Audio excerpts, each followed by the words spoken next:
Hello, and welcome to Recc'd. I am your host, Stephen Falgout. And I am your other host, Louis Falgu. April Tools! It's April Tools Day, everyone. The second day of April, where you make bad April Fool's jokes like complete tools. Yeah, exactly. Get it? Because there's a 2. There's a 2 in it, which makes it good. Which is like, because we were gonna stream yesterday where we could have fooled you all and made the episode fake and clogged up your sub feed with another fake bullshit video. But joke's on you, we recorded today. Exactly. That's the April Fool's joke, and today is the April Tools joke. So get wrecked. Yeah! Man, that one really came full circle. I'm proud of that. Best That's intro yet. We just put our sunglasses on. There goes the Who music playing now. Yeah, by Who'tha. Oh boy, it's we're trying to get back to our bi-weekly cadence here, so we did pretty good this time. Welcome back, everyone. Today we're going to be talking about the things that we're going to be talking about, and we're not going to be lying like we would have if we recorded yesterday. It's true. So you guys should all be happy that it's April Tools and not April Fools. Yeah, don't say we don't do anything for you. This is all for you, viewers and listeners. Yes, Sound viewers. I think we're ready to start. Do you? I mean, unless you have any other hilarious April Tools joke. Hilarious goofs. Yeah. What did the chicken cross the road? Other side git. It was funny because I said the build up wrong. That's right. What a April Tools classic. Man. This better not catch on. Anybody who's in the chat right now, if I swear to fucking God, if I ever hear about this again, we're done. It's over. It's a relationship we've got going here, and I'm breaking it off. Don't even think about it. All right. So I think we can begin, Stephen, with what you recommended to me, if that's okay. Yes, let's do it. Stephen, would you like to give a brief introduction? Well, last time I recommended the CW classic Riverdale. Requested that you watch the first season. It's now on its second and still running. It actually just came out of a hiatus.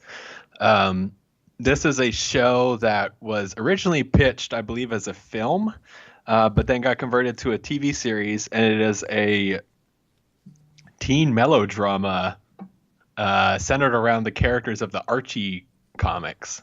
Mm-hmm. Emphasis on melodrama. Yeah, it's a real melodrama. You know what I'm saying? Yeah. A lot of neon. I think that's one of the things that I always get off right off the bat. If you're way into neon, oh man, Riverdale is for you. Yeah. So I didn't like this. What? How could you not have liked this? Steven, you should please continue. No. Yeah, okay. So I think that I don't know why, but I thought that this was going to be good. And I don't know why I thought that. I guess I'd heard good things. I honestly don't know, but I feel like the name had come up at some point. But anyway, it didn't take very long into the first episode for me to already not like it. And it didn't get much better from there. I mean, it got better, but it didn't get, like, much better. It's your standard generically presented TV show. I don't know. There's a mystery element to it, which is nice. You know, there's a and this is no spoilers yet, but there's a mystery element to it that's nice. I think it does kind of keep you guessing for sure, and you know, there's that. And if you watch TV shows, like a lot of people watch TV shows where all you care about is the story, then, you know, or in the actors, I guess, then I think you can get along with this just fine. And even though the performances are all over the place, like whether they'll be really good in one scene or really bad in another, it's just completely dependent on who's directing that episode or what scene you're watching. Because my God, sometimes the actors are good and sometimes they're just trash, and it doesn't seem to have any rhyme or reason for why that is.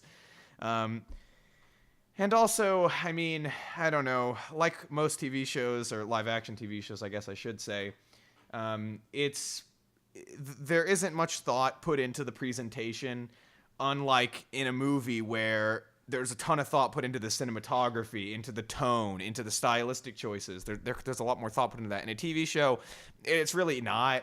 The shots are boring. Sometimes they're not. Sometimes they're just flat out bad because like the shot doesn't serve the scene. But it's not important because that's not what people watch TV shows for. But I want to talk about that a little bit later into this when we because the show did. I am glad I watched it for one reason that we will get into. But pre-spoilers, do you have anything to say, Steven? Well, I picked this one very specifically because if I knew there was anything that we were gonna disagree on, it was Riverdale season 1, because I unapologetically love this thing. And I think I love it so much because it is a level of trash that I can totally get behind. Because this is the trashiest, dumbest show probably ever imaginable. If I would say similar to this would be something like a Degrassi. I mean, CW has a whole bunch of these things, and you could tell this is like totally CW-ified. The CW has a very specific way of like casting all of their actors in a shot where they have like that nice little glisten of light in their eye, and you'd think they're like almost about to cry in every scene. Mm-hmm. But yeah, like a Degrassi or a Pretty Little Liars, or there's like a whole bunch of things that are very similar to this. But I think what really grounds this is that this is based around the Archie characters, and the Archie comics are like the most like white bread vanilla things in the world, and they tried to make it a dark and gritty reboot. I think back to season 1, and what immediately hooked me were some of the lines that are just so hilarious. Like, I think the show basically opens with Betty and Kevin looking at Archie, who's half naked across the street, and Kevin goes, "Oh man, Archie got diesel." Yep, that is. And there's a whole bunch of stuff like that throughout the show. Veronica often says that her specialty is ice, and it's just like, what in the world are you people talking about? How they made these actors say these lines with a straight face, or rather, I should say with a CW face, is beyond me. And it is just so fun to watch.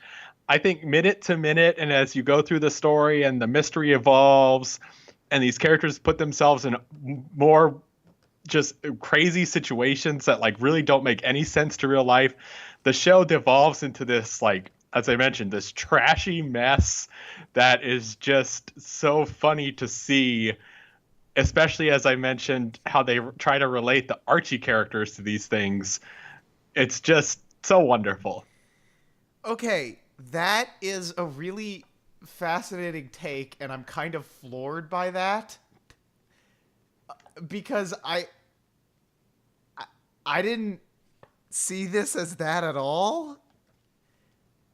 Like, not even like this is a generic attractive people show. Like, I think I can't say it's like like, honestly, for that tier, this is really good for a generic attractive people show. So the thing I'll say, and actually what I think is kind of interesting, is that our two Recs, I feel like, have a common thread. And that I would say the one thing about this is shit. I've seen quite a few episodes of shows that are very similar to this. Or in the case of Degrassi, I used to watch a lot of Degrassi. This show to me almost feels like a super intentionally campy satire of those shows in a way that's actually kind of subtle, because I don't think that if you watch this and you weren't familiar with this kind of a thing, you would really pick up on the fact that a lot of the things that it's doing is very much poking fun at like this style of television, which is just like this teen melodrama, super like everything's the end of the world, and like, oh my god, my heart's broken, and now the world is going to end. This show, especially in this season, and maybe at the end of this, I'll talk a little bit about my thoughts on the next season. But especially in this season, I feel like it's very satirical in a lot of what it does. And I think that makes it even more funny to me as these characters get into these situations and say these like super corny one-liners. Okay. Well, all right. I'm just lost. Like, I'm really lost because I don't know what you're talking. Like, okay, so yes, this show is your typical teen melodrama. Everything's the end of the world. Although, to be fair to this show, the things that are going on are certainly a lot more, like, for the most part, a lot more fucked up than my boyfriend left me kind of things. Although, that happens plenty of times as well. Right. But, like, it's like it I don't know. I'm curious to see where you're coming from here, because, see, to me, this is a very mediocre show. With some, there's one episode here that was absolutely fucking awful and had no reason to be. But I think it's mediocre because it's a show that it has some good elements and a lot of bad elements, but the bad elements aren't quite like terrible enough for them to really drag it down much. It's nothing that I hated. Again, I mean, shit. Okay, so you have like there are scenes where there are some really, really, really stupid teen melodrama type stuff. Let's put up the spoiler tag so we can actually get into this. So spoilers from here on out. Yeah, this is a fancy new technology we just invented. Yeah, it's called text on a screen. And my so there's the scene where, like, later in the show where Veronica and the worst character in the entire fucking show, shit, what's her name? The ginger-haired girl in the center there. What's Cheryl Blossom. Cheryl Blossom, that's right. Veronica and Cheryl Blossom have a dance-off out of nowhere. It's Yep. But the problem is I wasn't laughing at it because this show wasn't to any point where I couldn't take it seriously for the most part. There were certainly points that I couldn't take seriously. But overall, it wasn't like that. It was just kind of crappy. And so when this scene happened, instead of like laughing like, man, this is some great camp, I was just confused and blown away that they were even doing it. So if this is indeed some kind of subtle satire, then I don't think it did, at least it didn't do a good enough job for me as somebody who doesn't watch teen melodramas to notice any kind of commentary whatsoever. Because what's the commentary? That sometimes stupid things happen in an otherwise serious show? Like, okay. Yeah, make no mistake, satire is not this show's, like, first and foremost goal. Okay. This show is definitely still trying to be this like serious drama. I think it's some of the smaller moment to moment things that happen that very much feel like they're making fun of some other elements. But like the show as an entirety, I would not call a satire. Right. Okay. Like definitely this show is still trying to be like what it is, which is this teen melodrama, super dark, and really murder mystery, especially in this first season, murder mystery show. Mm-hmm.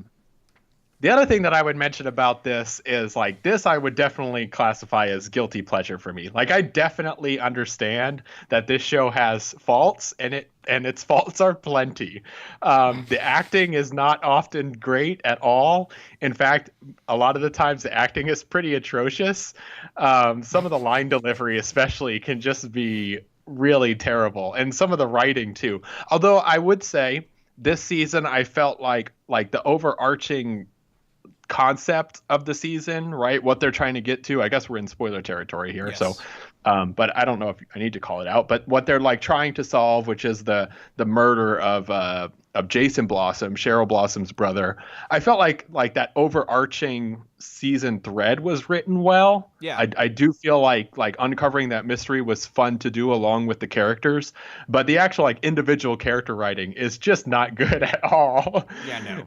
I think the only character who I would even classify as like remotely interesting in this season specifically would be maybe Betty and Jughead.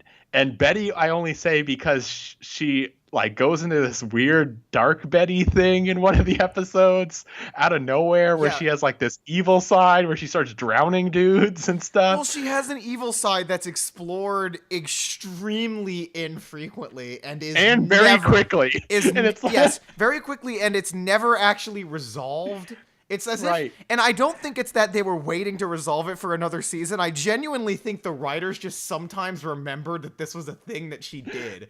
Because there were plenty of scenes where you could have showed her like bundling up her fist, which is what you often showed her doing, where they just forgot to. And then like randomly at other times she would start to do that. And I was just like, what even is this? Like, why is this a thing? But it only bubbles over in one ridiculous scene. And bubbles over is actually a good way to put it, because in a hot tub, she takes her heel and tries to drown this guy who, I want to say he had a list of girls he had sex with or something. Was that right? He had a list of girls who he had sex with, and then he called them sluts and like put maple syrup on their picture or something. Oh, right. That's the other thing to mention about Riverdale. For whatever stupid reason, the whole town is founded on maple syrup. Right. Like the maple syrup monopoly monarchy that they have. I don't know I don't know what that's about. That, and I'm pretty sure the town literally only has one place to eat, and that's the Pop's Diner, because the amount of times they end up in Pop's Diner. Yeah. I think it was their only set. Is the better way to put it. Right. They had two sets. They had Archie's house and Pop's Diner. and the high school. And the school, yeah. But no classrooms, or like maybe one classroom at most. Yeah. Also, I want to talk about this high school world that they've created where the girls come in like these super short dresses, and they have this like lounge that has arcade cabinets and stuff in it. Mm-hmm. Was that in this season? Yep. Where they're like chilling out in the like sofa lounge. That lounge is extremely common, and I don't know where it is or why it has an arcade machine in it. Also, just to tell you how big of a get this show was for these actors. So I don't know if you remember Reggie. Do you remember Reggie? Who? Because he was only in a couple seasons, and then he actually got written out because he went to go be in 13 Reasons Why. Well, which character was that? He was the captain of the football team.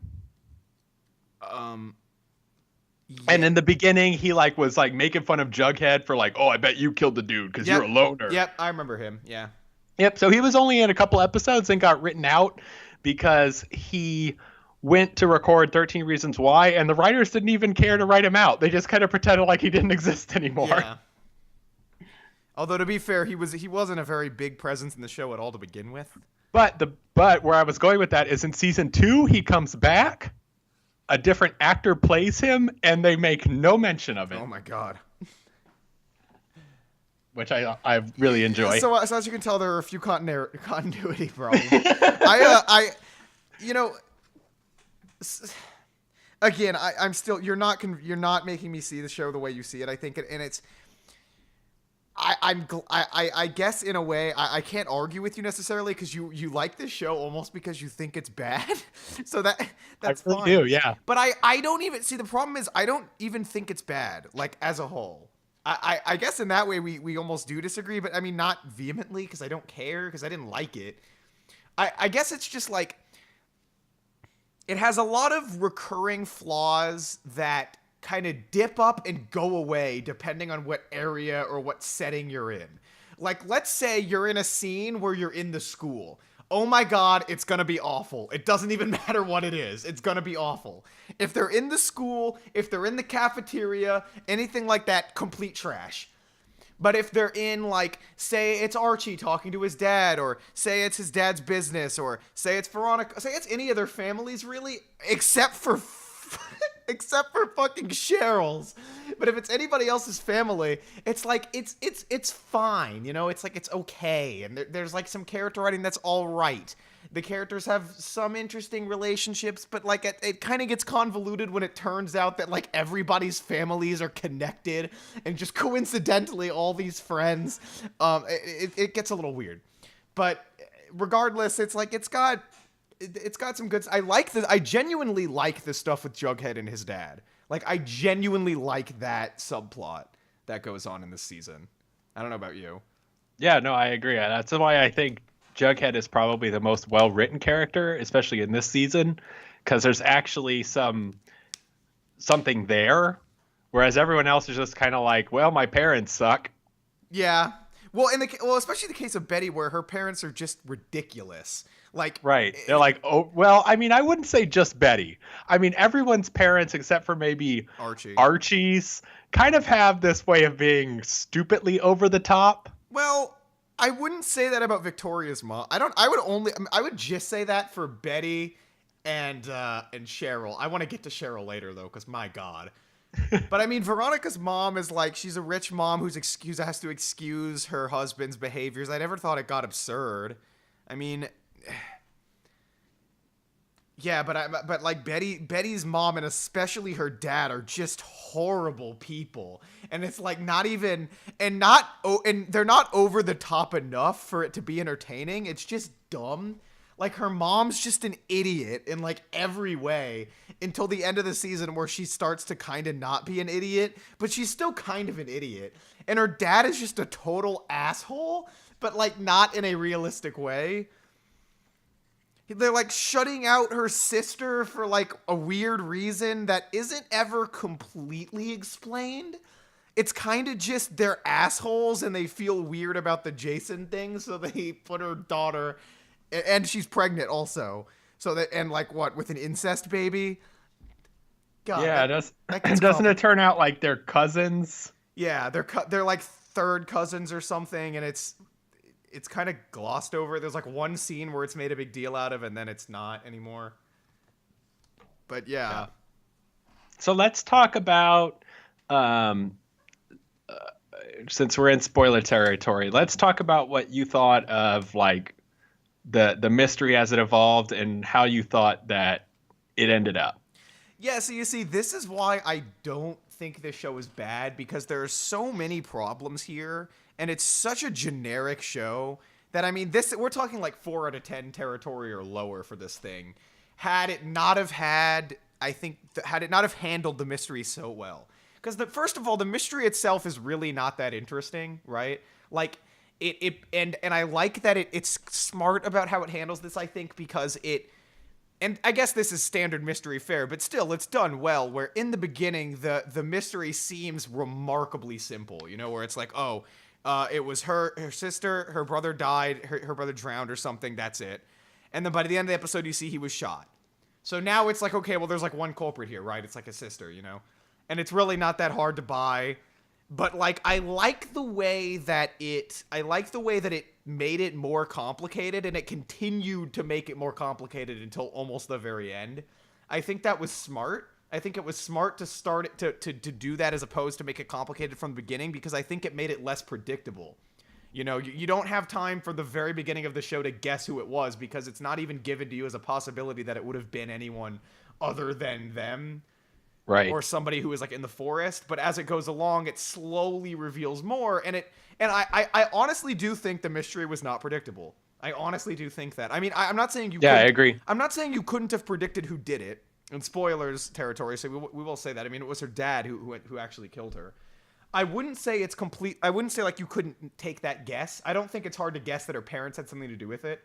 But I certainly don't think you would have figured out. I don't think you would have predicted the way that information was going to come up. I don't think you would have predicted the way the people who would have been implicated before then. Like, there's a lot of stuff that happens here that I actually think was interesting and was done in a good way and was handled well. The only problem I have, and it's a bit of a plot hole that wasn't explained that I'm very confused about, is why in the fuck was there a videotape of the murder? And why was it put on a flash drive? Who videotaped that? Yeah. There's like this, like, they watch this, like, best gore video, or it's not really best, but that's what it's like. It's like set up like a fucking best gore video, like on their laptop that they find in a jump drive of the murder, and it's like, why was this recorded? I don't understand. Like, this could have been easily explained too. You could have had one of the gang members say, "Oh, he recorded it so like he could prove it wasn't him," or something like that. But no, there's no mention of this. It's just for some reason the gang had a video of the murder, and I don't understand why or how. So that seemed a little rushed. That definitely seemed like we can't figure out how to reveal this, so fuck it. There's a videotape.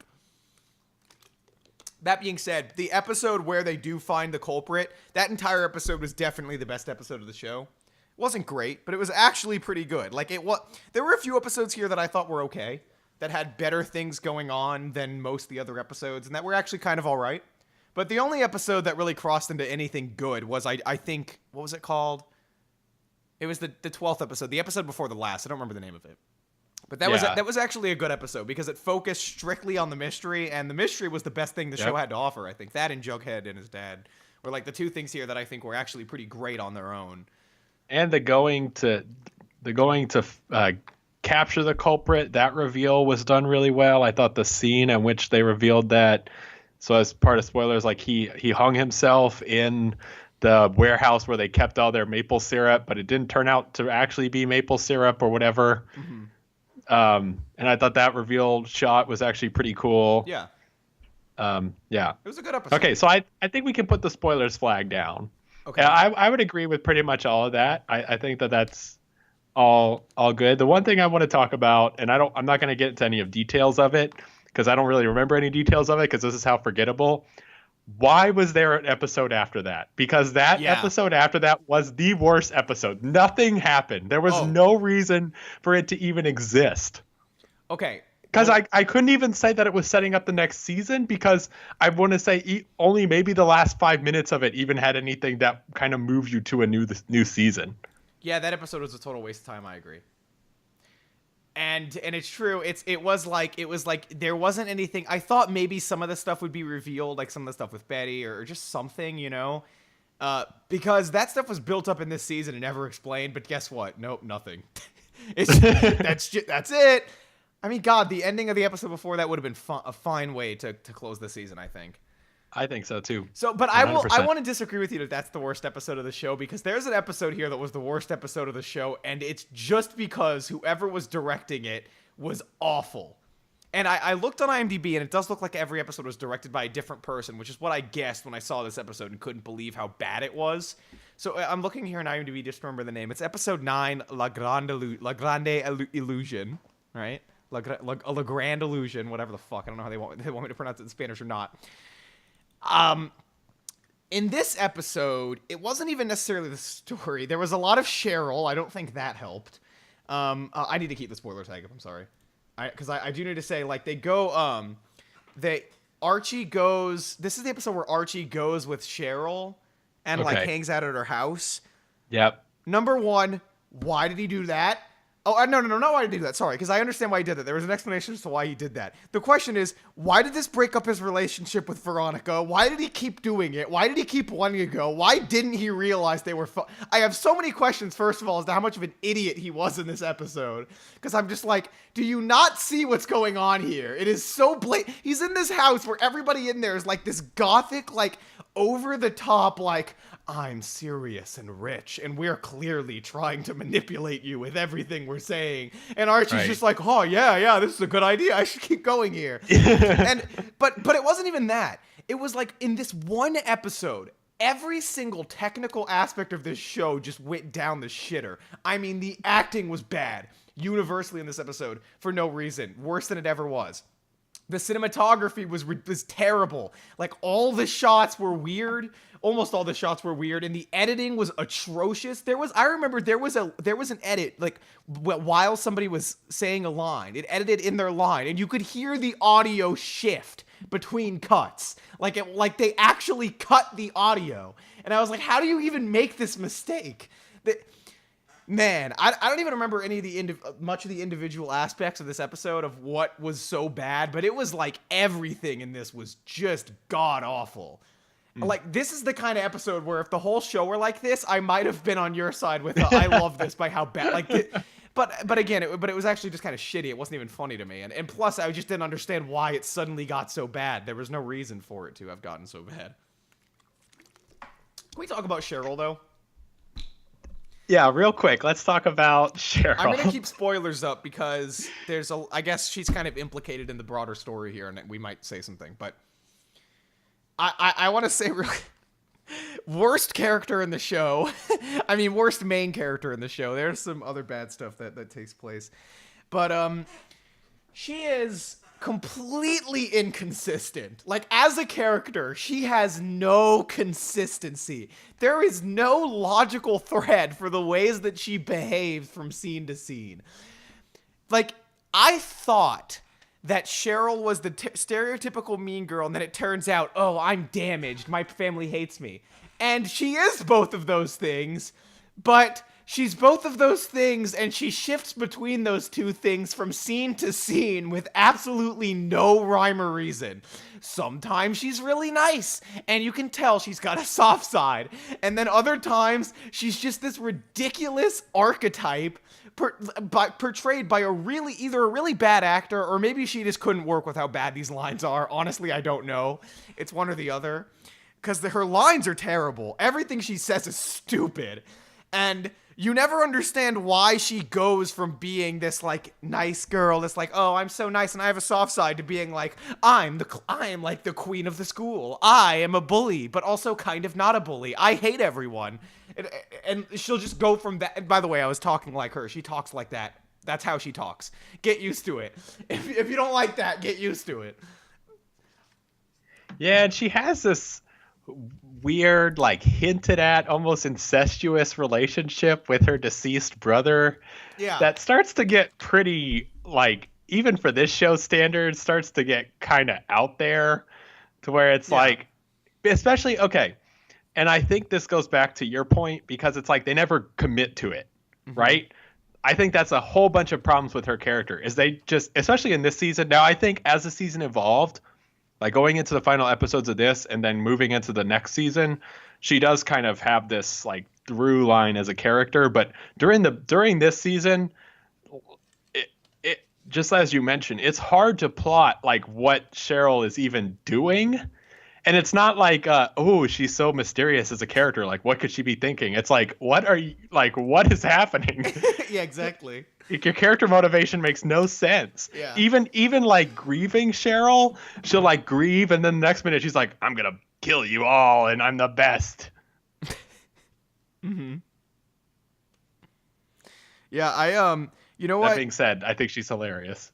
Yeah, Okay, we should probably move on. I agree. Yeah. Okay. We've been talking about this one for a while. So no more spoilers. We're going into the final. So no more spoilers. So I'll just give my quick thoughts on the next season. Okay, and also your score and recommendation for this season. Don't forget about that. So the next season, I feel like what made this show so great in the first season, really, I think a function of the first season being short.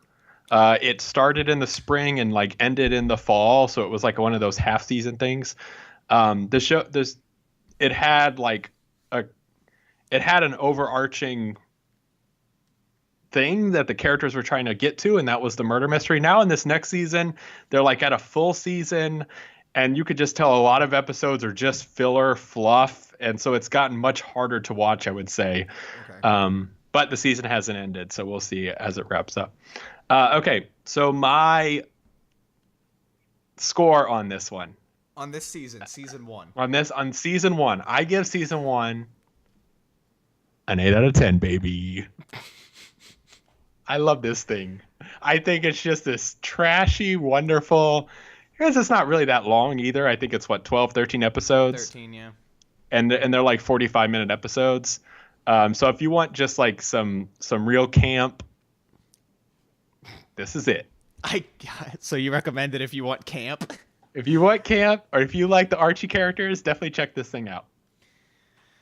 Okay, yeah, so I'm Oh, gonna. that's the other thing. Oh, That's actually something important to mention. The other thing, and the other reason why I think I like this show so much is I was a huge Archie fan, so I like, I get a lot of the references and such, and it's fun to see these characters, like I mentioned, these like vanilla white bread characters doing these silly things. So that probably, I don't think it like boosts my enjoyment of this that much, honestly, because if you didn't know that these were the Archie characters, I don't think you would ever really like figure it out, yeah. honestly. Like they really don't do many Archie things There except was for Josie and the Pussycat Cat singing the Archie song, well there and then was they made it one into like a trap there was remix. one like I remember one scene where like they were all in their Archie outfits and it was saying I wish life could be this way.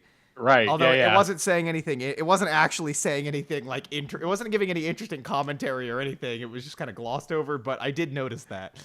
Yeah. Okay, so anyway, on to But you. but yeah, for me, so I've never read Archie, so whatever on that front. This is a 5 out of 10 for me. I think there are individual episodes that are pretty bad, and it's really kind of a scene for scene thing, right? So it's like. Pretty much almost every episode it's like like about half the scenes are just terrible and about half the scenes are actually pretty enjoyable, and or maybe I should say like a few scenes are terrible, a few scenes are bad, a few scenes are whatever, a few scenes are good, and that's kind of how you should expect the entire show to go. When it gets better, when it gets more focused, like in the episode where the murder mystery is front and center and it's finally resolved, that's actually a solid episode because the murder mystery itself is actually pretty interesting. And there are some light character interactions and some decent character writing, a lot of bad character writing. It's really all over the place, and that's kind of my central issue. And I guess so. I wouldn't recommend this. I think this is mostly generic. I especially in its presentation. It's so generically shot and produced, and I just don't care, and it makes it especially boring. And that's that's all I have to say about that. I guess there was, although there was something I wanted to bring up, so I'll bring it up briefly. I will say that I am glad I watched it because I think I finally learned why, for the most part, whenever I try to watch like a live action show like this, I never like it. I used to just be like, oh, this is just some weird quirk. But that's clearly not true because I've seen live action shows that I genuinely enjoyed thoroughly. And I think it is just that TV, and like I said earlier, just doesn't care as much about the presentation of their stories and their shows as movies do. TV cares a lot more about if the actors are good and if the stories are good, and that's it. So you don't find a lot of TV shows that like really stick to a tone and can really nail a tone with good presentation, great cinematography, or artful cinematography even. It's something you just almost never see. And this show is like a prime example of that. But yeah, it's a CW show with a bunch of attractive people. So that's kind of what I think you should expect anyway. But anyway, I think we should move on. So we're good to go? Yep. Okay. So I recommended Steven last episode Doki Doki Literature Club for that hot SEO and views. Steven, do you want to talk about this? What do you want to set up this thing a little bit? I just did. Okay, so here it is. You could do that, yeah. From your experience, how would you describe it? No spoilers. No spoilers. It's very difficult not to spoil it. Doki Doki Literature Club is a visual novel, and the premise is you are a character and you got to join a club, and so you join the literature club, and it's a fun time for all. Every day is a new day. Okay, how do we talk about this thing without putting the spoilers tag on? Yeah, I think we need to put the spoilers tag. I think spoilers tag definitely goes across this entire thing because Tachimachi. Here comes the spoiler tag. All right, we're in spoiler territory. Okay, so I want to start by saying that, okay, I mentioned before when we were talking about Riverdale that I felt like there were a common thread between these two and that they're both satires. I think that this one is very clearly a satire of the visual novel style and visual novels as a medium. I want to ask you, have you played any visual novels before? No. Okay. And I had not either. I had seen enough of them. I had interacted with a couple for like a very brief stint. Like I booted up Hatoful Boyfriend, which is also very much a satire. It's a visual novel where you date pigeons.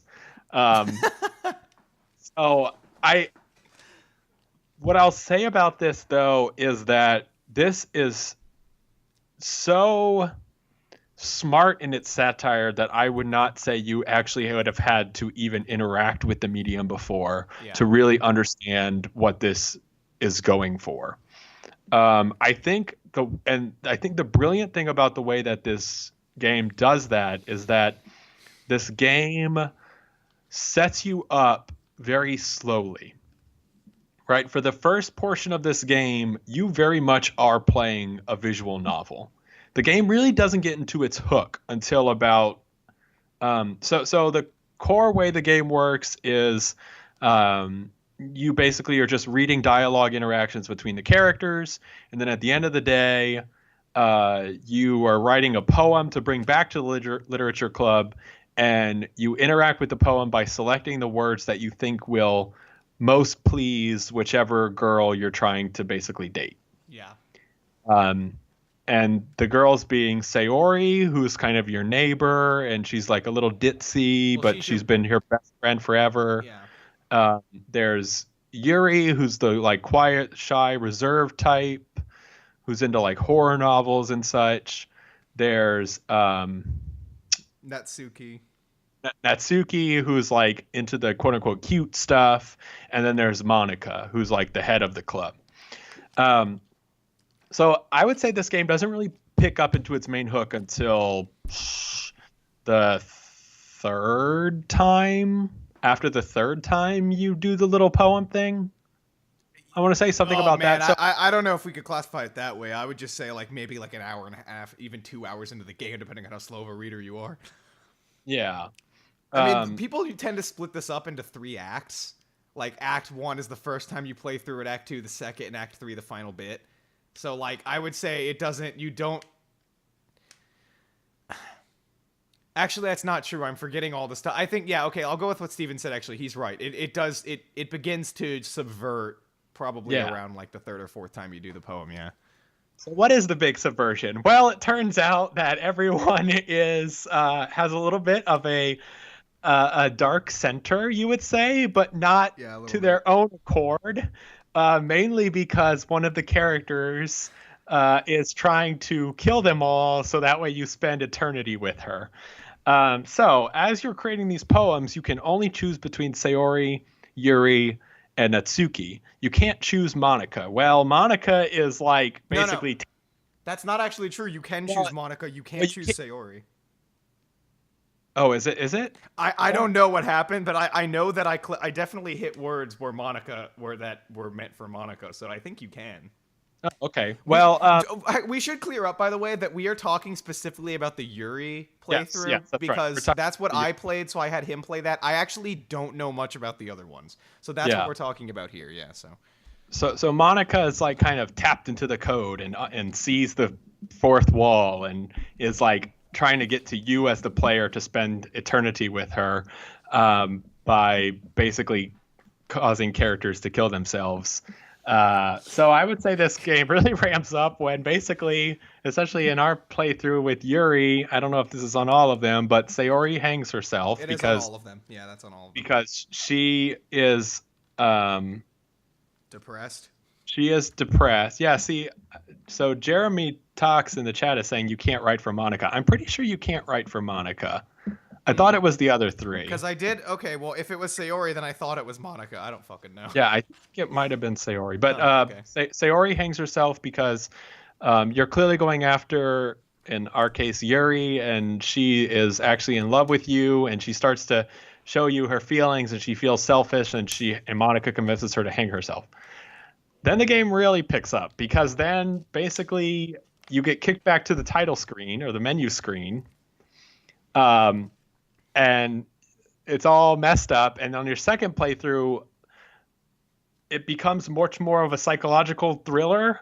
It becomes a horror game. I mean, it's a horror game for sure, and very psychological. like little things keep happening where like the text will kind of glitch out every now and then, or a character will move in a weird way. Well, also You Sayori is gone, and whoever you were dating starts to take her place. Yep, and That's the it's big like thing. pretend Yeah. like Sayori doesn't exist anymore, basically. Yeah. Um, and then what I guess what you would call the third act, right? The third act, then Monica now reaches out to you, erases all the other characters, and puts you trapped in a room with her, and you can never escape. Yeah. Um, so, Or at least, well, shit. talk about. Did you get past that part? Yeah, I did. Okay, I did. okay. So, and I'll talk about that. Okay, and I'll talk about okay. that. I want to start by talking about just the general writing of this whole thing. So I think, have you heard of what's called ludonarrative dissonance? Have you No. heard of that concept? No, I don't. So it's this concept that very specifically is a video game concept in that what you're doing as a player or your actions in the game are disconnected from the story that's happening. I think one of the most common examples is take Uncharted. Okay, so in the Uncharted series, you have this cool, charismatic Nathan Drake, right? He's like, oh, he's a buddy. In some of the cutscenes, he's like getting shot out a little bit, but he's like, oh, he's cool and collected, and he has these genuine interactions with other characters in the game. But when you're playing, the dude is a cold-blooded murderer. I mean, you were just like mowing people down to the point where it is almost unbelievable that this character could be anything but just a complete sociopath. Sure. And so a lot of narrative, and I don't think there's anything wrong with that. I think that games have become this medium where you can tell these Hollywood style stories in very interesting ways. You watch the events unfold, but you're also forced to take on the action that causes the events to unfold. Where a similar concept is that, and so where I'm going with this is that I think that for me, the strongest game narratives are those ones where your actions as a player are defining the actions of the game. So what you do and how you interact with the game world are in some way shaping that world or creating the architecture that encapsulates your experience. So specifically,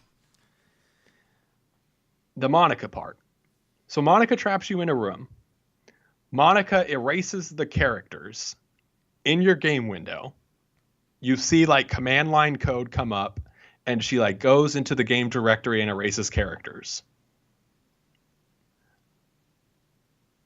And then you're trapped there, or you're supposedly trapped there, right? And I don't think it's necessarily not clear what you're supposed to do. She hints at it very clearly, but what was actually happening is that Monica or the game was literally going into your game files and erasing game files from the game. Mm-hmm. And so what you're supposed to do in that situation is you're supposed to then interact with the game in such a way where you bring up the game files or your game directory and then go in and erase Monica from the directory. Yeah. I think this is not the first game that's done something like that. I think this is probably the most mainstream one that's done something like that. And it's a really cool gimmick because you as a player are actually then disconnected from the game world, but at the same sense, you're equally a part of it. So you disconnect from the game world, and Monica very specifically, when she's talking to you in that part, mentions like, oh, I want to know the real you. And she says, no, not you in the game, the you that's out there, right outside of the monitor. Yeah. And so then you as a person have to go and track down the game files to advance the scene. And I also think what's super interesting, although I couldn't tell if it was entirely happening or not, I tried to watch it as the game goes through the credits. So you play it for a third time after this, or I'm guessing a third time. Yeah, I think you start the game for a third time after this happens, and Monica is gone. She erases herself. She realizes what she's done. Mm-hmm. But then ultimately, Sayori kind of becomes the captain and now takes her place. Like this, like, self-driven, I must have all your attention and I'm going to kill everyone else. And so Monica like basically wipes the game out. Yeah. during the credits, you can see the game erasing itself. Mm-hmm. And I was trying to watch in my game folders because actually what happens is Monica, after you delete her, she replaces the game files for the other characters. And if you're watching in the window, you actually see the game files come back into that directory. Right.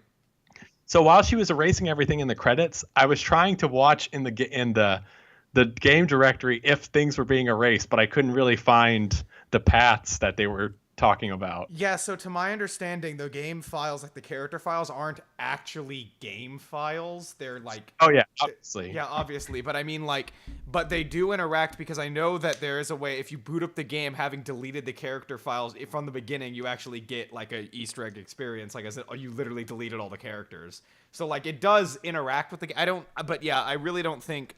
A lot of that stuff is just set pieces. I mean, all of it is. The game does actually uninstall itself when you're done, though. Yes, it really does. You have to reinstall it. Yeah. Or replace your game files. So we went through you kind of covered the general gist of the game, and of course, it's I don't think that I think it's hard to deny that the game is a very interesting subversion of this genre, and a very intentional subversion with something to actually say. And I sat in that Monica scene for a while, and she starts to actually talk about... She says some things that, like, reveal almost this game's intention. Or at least the intention behind the Monica scene of the game. Where it's like, you know, you get... Like, if players of visual novels, I guess if you play... Whoever made... the team that made this game... Where I think it was just one guy, actually. But I could be wrong. I know he's just one guy's name who gets put up. Team Salvato, yeah, Team I Salvato, think. but Dan Salvato, I think is his name. But regardless, people who made this game, they expected the people who were going to be playing this would have played visual novels. I don't think they expected it to get big enough where tons of people who have never played visual novels would play it. And so it's talking to you as if you love visual novels, and it's saying it's just funny how you get so invested in like, you want to fall in love with archetypes of girls that don't even exist in real life. You know, and so it ends up tearing that apart in front of you, and as it does so, you still feel attached to the characters even as they're becoming just the darkest, most ridiculous, like, terrifying aspects that you could have ever expected them to have become. And I think that's a funny observation. But it's also, at least in my opinion, not an entirely clever observation. It's much more just the way in which it subverts this that's clever. Like, the observation itself is kind of obvious. Right. But I think it's clever in the way it decides to take that and subvert it. So, my problem is that this game, for me, is a collection of two entirely disconnected experiences. What I mean by that is the game before the Monica scene, and then the game after the Monica scene, and the way that you as the player experience and understand the game. Both of these experiences are a subversion of visual novels, but they're shoved into the exact same game. So you have two acts where the game leads you to believe very cleverly and very subtly that what you're playing is a visual novel, a dating sim. And I mean, in every way, from the score to the graphics to the dial, everything. It is like spot on. And then it turns out what you're actually playing, at least to your knowledge at this point, is an exploration of depression and mental illness and suicide. And it comes about so cleverly. And God, the first act of this game is so horrifically depressing that, and shocking too, that then by the time you get to the second act, that feeling still lingers, only now the game's also terrifying. So you've got a really depressing horror game, something I don't see very often, if ever, to combine those two emotions like that, and at the same time effectively saying something about this genre, and about mental illness as well, and the way that people hide it. You have Sayori, this bubbly, overly... all of them, you know, they have this, like, exterior that's like a girl archetype. You know, a cute girl archetype. And then really what they're doing is hiding all of their worst attributes. All of their darkest attributes. They're depressed. They cut themselves. I mean, it's like all this fucked up stuff. And then the game does the video game equivalent of an "it was all a dream" ending. And that's where it loses me. And I don't know about you, and I understand that a lot of people, I guess, just weren't getting the same thing out of this game that I was, to the point where that Monica scene wasn't just an immense, massive disappointment. But for me, this game falls apart with the Monica stuff. I mean, it's clever, it's smart, it's done pretty well, and it's foreshadowed and all of that, great, give it props, but I think it kills it. I can see where you're coming from. I don't know if I would agree. But I would agree in that I do think that it's I don't know how I would say it, but it is interesting in a way that like the first half of this game really is something that could have been its own experience, right? And I don't think it would get as dark or as horror filled as it did, but I do think there is something to say about a visual novel where you actually start to understand like much darker views of these girls' psyches, right? Because I think that most of the time, in fact, pretty much all the time, these visual novels are just very, like, the tropes that they lay out here are the tropes, and you really get nothing else except for, like, you're basically just working nonstop to date one of them. Yeah. But with Sayori, it gets more interesting because then she's actually battling with depression, but it turns out it was this like mastermind behind the whole thing. However, I would say that I think that what is smart about that is that this mastermind angle of the world unraveling itself, to me, my take from the experience was that Monica has played this through 100 million times, right? You just happen to be sitting in on the one time where she has now uncovered the code and is unraveling the world. And by unraveling the world, she's actually digging in a layer on these characters. And I don't think it's like purposeful, right? Because Monica even talks about how these girls, like, as much as she tried to kill them, they still like work to be affectionate towards you, right? She tried to just basically make them all initially super depressed and they would just not be there from the beginning.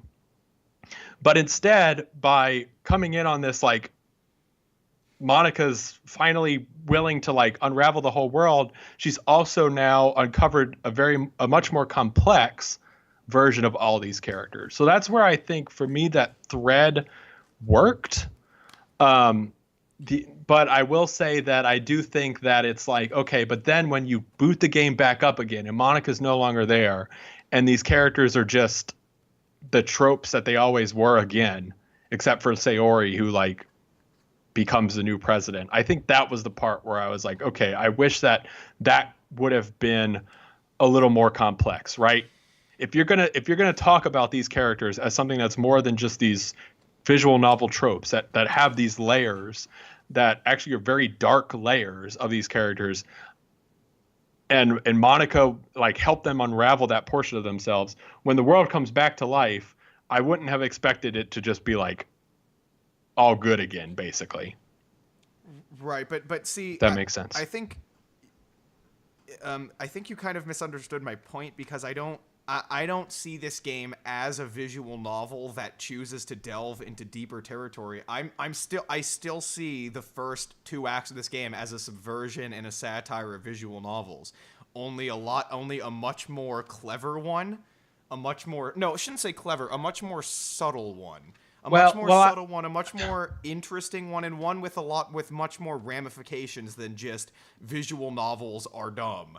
And well, I agree, but I feel like those two ideas are connected, because much to your point that you feel like there's almost two messages here. I feel like one of those messages is a visual novel that explores a deeper layer of these characters. Another layer of and by happenstance also a subversion of visual novels. But then there's also the on top layer, which is Monica subverting the fact that like visual novels are just this escapism where all you're doing is just like trying to be this one character's favorite thing for the entirety of the game so you can date her. And I think that those two things are interlacing. And I thought they did it well, but I don't know if maybe. See, I guess to me they don't interlace, and here's why. For one thing, the whole Monica story is she openly admits that she did this to them. It was all her doing. Now, and she also says, I don't know, at least as far as I got in, she said they all knew they all knew that they were in a game. It wasn't just her, and that's what it reveals at the end too with Sayori. So okay, fine.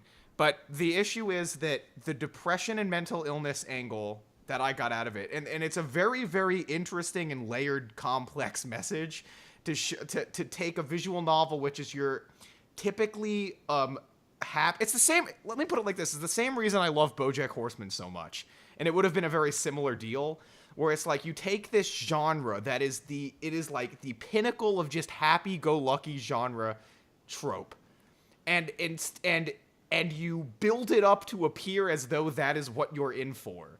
And then immediately you reveal that indeed this is not what you were in for. What you're in for is something not only deeply disturbing and horrific with the horror elements that I actually think were effective, by the way, but it tackles themes about depression beyond just people are depressed. Because when you take depression and you put it into a context, in this really happy context, I think it's a really neat commentary on the ways that people hide that sort of mental illness. You, like I said, you have these super happy and bubbly characters who have these undersides. And I don't think that having it where somebody else, like Monica, has to come in and reveal it, I think that just totally kills it. Because instead of having them reveal it to you, as it did, and did in such a great way. This game is paced so well for all this stuff to work. Like, when Sayori reveals she has depression, it hits hard because it is done exactly when it should have been done.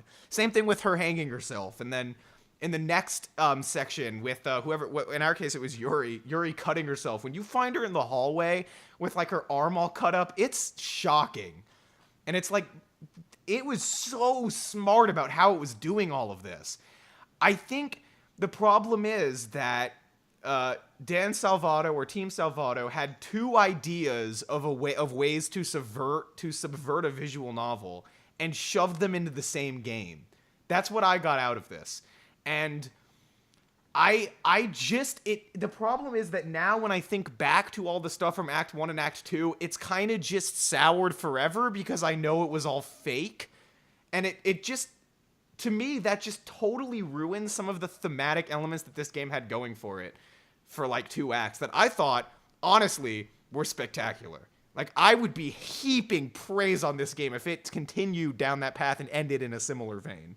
Like, you have no idea how much I loved that stuff. That was so well done. But you know, the Monica stuff, again, it's built up well. It's foreshadowed well. There's some really clever foreshadowing early in the game. And, you know, deleting her character file is a cool idea. There's some cool stuff that happens. We didn't even mention that, like, her practicing that song, the theme song of the game, was what she was practicing, and she sings you, the player, a song in the credits. Yeah, I was just about to bring that up. I think that is brilliant. Yeah, that was smart. First of all, I think one of the cool foreshadowing things about Monica is that Monica is the only one who makes abstract poetry. Mm-hmm. Because she is the most abstract character in this whole thing. Yeah. Because she has, like, tapped into the code, basically. But yeah, I think basically, so the song that's playing throughout the entire game is the song that, like, I think after the second day or something, Monica starts coming in late because she's practicing a song on piano. Yeah. Or something like that. And they keep referencing that, oh, she must have a guy that she's trying to impress or something. And I think that is just brilliant because it turns out the guy she was trying to impress, guy or girl, she was trying to impress is you, the player. And then it turns out that song is actually the song that plays during the credit. It was her piano song that plays throughout the entire game and then plays during the credits, and she sings it to you, and there are lyrics. Yeah. I thought that was really great. The other little aside that I had, this is completely random, but I really, really liked Natsuki's first poem. Yeah. The Eagles Can Fly poem. Yeah, it I was really, actually really good. like that one. It's actually good. Like, I really like that poem. Yeah. So that was a great Whoever, I aside. mean, God, like that was a moment where I was like, man, that is like genuinely great poetry right there. That's, Yeah. but and actually, it works in the same way that the first two acts of this game work too. Yeah. It's like a microcosm in a way. Yeah, for sure. But I yeah, I don't know. I do want to talk about Act 2 particularly because I think that's when the game like gets I honestly think the game just gets progressively weaker. Like I don't think Act 2 is quite as good as Act 1. I really think that up until Sayori killing herself, like that was like absolutely flawlessly executed in every goddamn way. So well done. Yeah, I mean, because I think that so, so going into this, I kind of knew what to expect. I didn't entirely know what to expect, but I kind of have heard rumblings that this was like, there was more going on here and that sort of a thing. Yeah. So I think that what really hit home was like you tell Sayori that you basically don't love her or whatever, right? You say that you'll be friends forever or something like that. And she falls to her knees. She runs back to her house. The next day, she doesn't get up. You go to school. You're like, oh, where is she? And then you talk to Monica and the music stops, cuts completely. Mm-hmm. And I think that is brilliant. Yeah. That is a brilliant way to start playing with the player. And they do it more than once, I want to say. But that's the first time where they really do it. And there's just no sound. And you start to I think you kind of had put the pieces together by that point anyway. Yeah. Right? But it's like, okay, now you're going back to her house and you know exactly what's about to happen here. Yeah. And it's a brutal image too, and especially the way the game breaks down as soon as you see it. And I think this is another because issue. To your point about how close this is to like visual novels as a medium, they very often do that like fully realized painted shot of the girl, like a close up of her face or something. Yeah. And they do it here. Yeah. And that is just brilliant. That is just such a subtle way to subvert the genre when you're going to take that like very classic, like, oh, he touched my boob shot and instead have Sayori hanging herself in her room. Yeah. I wanted to say though, here's another this immediately brings, as we move into kind of Act 2 here, this is another one of my issues with this is another big issue I have with Monica, I guess. The Act 2, a lot of the horror works in that the game slowly and very subtly breaks down its own it breaks down its own gameplay elements. Like everything that you've come to expect to stay consistent starts getting subtly fucked with, and in really minute ways. Like for example, you're used to the classroom looking one way. You're used to the girls always looking one way. But then every now and again, it'll fuck up and there'll be a tiny glitch that you'll blink and you'll miss. But it's like, and it'll just happen. It'll be like, whoa. And it just kind of upsets you. It slowly upsets you until you get to points where in our Yuri playthrough, she like comes up, brings you in, drags you into the closet. Her eyes are pictures of eyes. And she's like breathing down your neck. And it's really smart. Like that whole thing is really well done. I think the having the glitches be really tiny but only occasionally break out into something bigger and scarier really works and is a great horror element. But the problem is, I'm fine as a player accepting these glitches and these weird things as the game fucking with me. That's fine. But no, the game has to explain it. It has to explain why it was glitching. When you see Sayori dead, it's like it says an exception has occurred. File is gone or whatever the hell. And that's fine because that's like it freaks you out on another level because it's not just you're seeing her hanging, but it's like the game's fucking up in ways you've never seen, and it all works to craft this really shocking image, shocking moment. Plenty of those happen throughout these two acts. But then, like I said, the game explains it to you. It says, here's why you saw this happen. It's because it was Monica all along. I didn't need that to be explained to me. That worked really well, specifically because it wasn't explained. And at points, you question if the game is doing this intentionally or if your game's actually fucking up. You don't know. And I like that it kept you in that limbo, and I don't like that it intentionally and so abruptly takes you out of it. But I don't know. What's your take on that? Yeah, see, I would agree. This goes back to my point about the fact that like you as the player are devolving the game world, right? What's happening in the narrative is is directly a function of your actions. So I like the fact that the game is writing this story of itself, like it unraveling itself to a point where, and you mentioned this, you literally after the game ends, you can't restart it. Mm-hmm. Like you boot it up and it says, sorry, you don't have the right DLL files or whatever, and it won't play. Yeah. Um, and so it didn't bother me that much because I guess would you say a similar thing as when in the top of the screen sometimes command line code comes up and you can see Monica erasing things? Would you say that that's a similar thing that took you out of the experience? Well, I had my game full screen, so I didn't even see that. Oh, okay. But I saw a lot of glitches. But even then, see that again, if that's true, that's what that was happening, then yes, it does, because I don't want. It's like I think it's tightly knit. I think it was thought through, and I appreciate that. But I just fundamentally do not think it was a good idea. I think this game would have been much better if it had been doing this to you and kept you questioning the whole time and never told you that somebody was doing it all along. It's not just with the depression angle, it's the glitches too. It's the second act, it's the horror elements. Those kind of get ruined for me too. And I'm sure you can see where I'm coming from. I understand if you don't agree. I mean, frankly, most people fucking love this thing, like completely in and out, so I get it. But that's just another thing that took me out of the experience at the third act there. Okay, well with that, maybe let's move on to our rating. So if you want to I'm taking the spoiler tag. kick it off. Yep. You go first. Oh, okay. Well, I would say, gosh, I really did love this thing. I would to the point where the game is actually free. Mm-hmm. And it's not very long either, but the game is actually free, and I want a way to pay these people. Well, they right? give you one.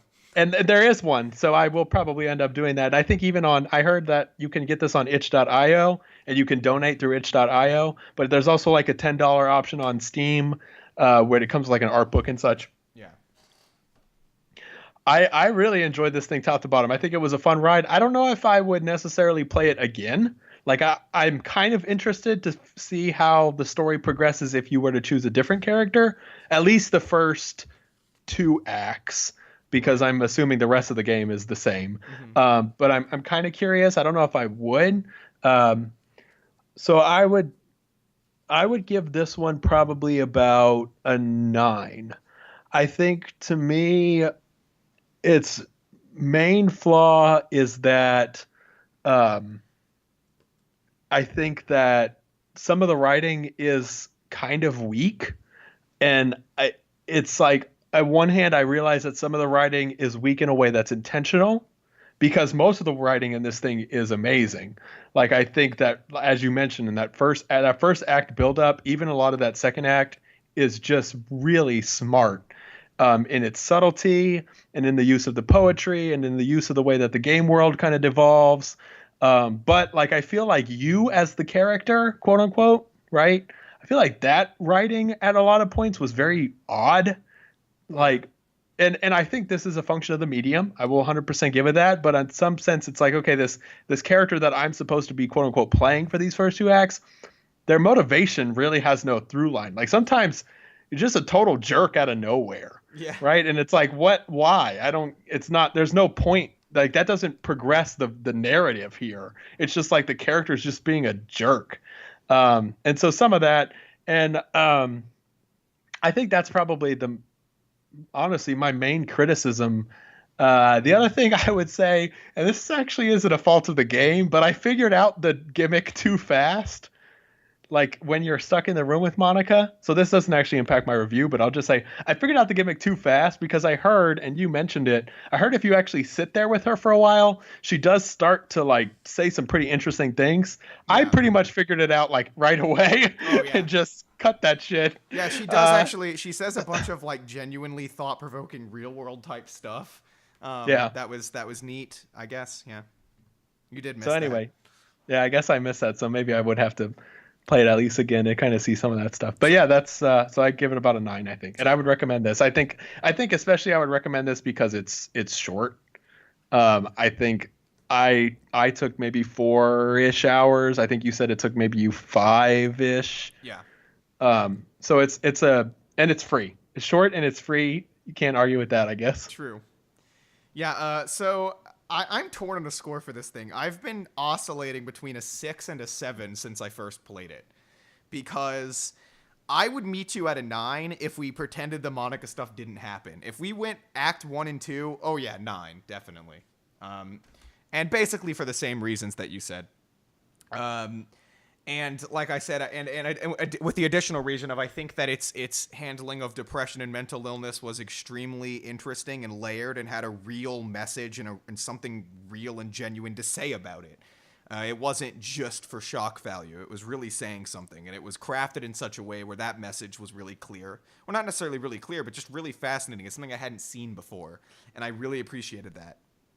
And then it was all a dream. Yeah, okay. So, I mean, I don't know, 6 or a 7. It depends. I'm gonna go with 6 because when I think about the game, the whole thing just feels soured, and a big twist ending that completely changes the narrative of the entire game can do that. I don't think it's unfair to say that a twist ending that completely alters what everything else in the game meant can ruin the rest of the game in a big way. I don't think that's unfair. So I'll settle with the 6, but I did like it. I mean, I don't regret playing it because those first 2 acts were they really hit me, and I thought that this was really fantastic, and I love stuff like this. It's a creative horror game. It's not even trying to be a horror game in any conventional way, which I really appreciated. It's not like your, run-of-the-mill horror game that comes out every year that everyone goes nuts over, like think your Five Nights at Freddy's or something like that. It's not like that at all. It's totally different, a totally different beast, and a creative one at that. So, would I recommend it? Yes. Follow the game's warnings, though. It warned you multiple times. Listen to those warnings. Yeah. I don't know. I had the spoiler tag down, but I don't think either of us were thinking about it. So I think we just spoiled the game without the spoiler tag on. I'll have to I'll have to put a timestamp somewhere, like for where the spoilers are. That's April Fool's Day, baby. Yeah, you know how it is. Damn. Man, we really hit him with a we got you there at the end. So yeah. All right. Okay. Steven, do you want to go first with your recommendation? Because I don't think it matters at this point. Yeah. So I want to go ahead and set this up a little bit. So just in time for Easter, just in time for the rising of new things and spring. Spring is in the air, everyone. The leaves have died and risen. Is that how it works? I'm not a scientist. Look, it doesn't matter. It was Easter yesterday. This theme is a theme where we're going to go ahead and wreck each other something that was either remade or rebooted, remastered. Basically, there is an original version and there is a new version that is utilizing the same source material. Yeah, a remake. So, with that being said, and this one is pretty timely, I am going to go ahead and recommend Westworld. Okay. So Westworld, the original version is actually a film. So this is kind of a unique recommendation in that one is a film and one is now a television series. But the original Westworld was a film by Michael Crichton. It was actually like a directorial debut. Author Michael Crichton. He's the author of Jurassic Park, right? Yes, author of Jurassic Park. And I believe it came out in the 70s, I want to say. Let me take a look real quick. 1973. So he wrote and directed it. Now, Westworld is an HBO series. It's an HBO television series that started last year. and they just wrapped up their first season last year, and actually the second season starts at the end of this month. So I think that's the big. So you Just want so me to again, watch a movie Westworld. and a season? Yes. All right, gotcha. Yep. So that's the other thing we should mention. We're going to try as best as possible to watch both the original and the reboot in this case, just so that way we can kind of talk about next week or in the next episode. We can kind of talk about similarities, differences, that sort of a thing as well. Right. All right, so we're moving on to mine. Yes. All right. So I am doing I Forgot What Holiday It Is edition of Get Wrecked. And I am recommending to you How the Grinch Stole Christmas, the cartoon of How the Grinch Stole Christmas, and then the Jim Carrey How the Grinch Stole Christmas film. And what can you tell me about these? what I can tell you is that one of them is a cartoon based on a Dr. Seuss book. I'm sure you didn't know that. And the other one is a movie with Jim Carrey in it. And Jim Carrey is dressed as the Green Goblin. He's going to get that Spider-Man. So that's my rec. I hope you appreciate the fact that I put no thought into this recommendation at all. And yeah, I think that does it for this episode, huh? Okay. Yeah, I think that does it. Do we have any housekeeping? Not for me exactly. I do want to say that we think we're gonna, for episode 10, that will be our audience rec episode. So we'll see. We'll make sure to tell you next episode, and so keep an eye out for that because it might not be 10. But if it is, I think the way it's going to work is we will just leave up in the recommendation section. I'll make a title card for audience recs, and you guys will just put a bunch of them in the chat. And we'll just have to end up picking one for each of us is basically how we're going to do that. Do you think that's the best way to do it? Yeah, I think that's good. Or also, if anyone's listening after the fact, they can leave comments on the VOD. Is that right? Yeah, you can leave comments. I don't... Yeah, so if we do that, we'll have to kind of make picks afterwards. But thankfully, YouTube has the live chat shows now in an uploaded live stream, so we can go back and look at that as well. Right. So I guess that's how we'll probably end up doing it. We'll have to sort that out for that episode. We'll see by then, but that's kind of what we're thinking of right now, I think. Okay. And you don't have anything to say? Nope. No housekeeping from me. All right, then I will outro us because I never do. Those were our thoughts. Those were our recommendations. Recc'd Git.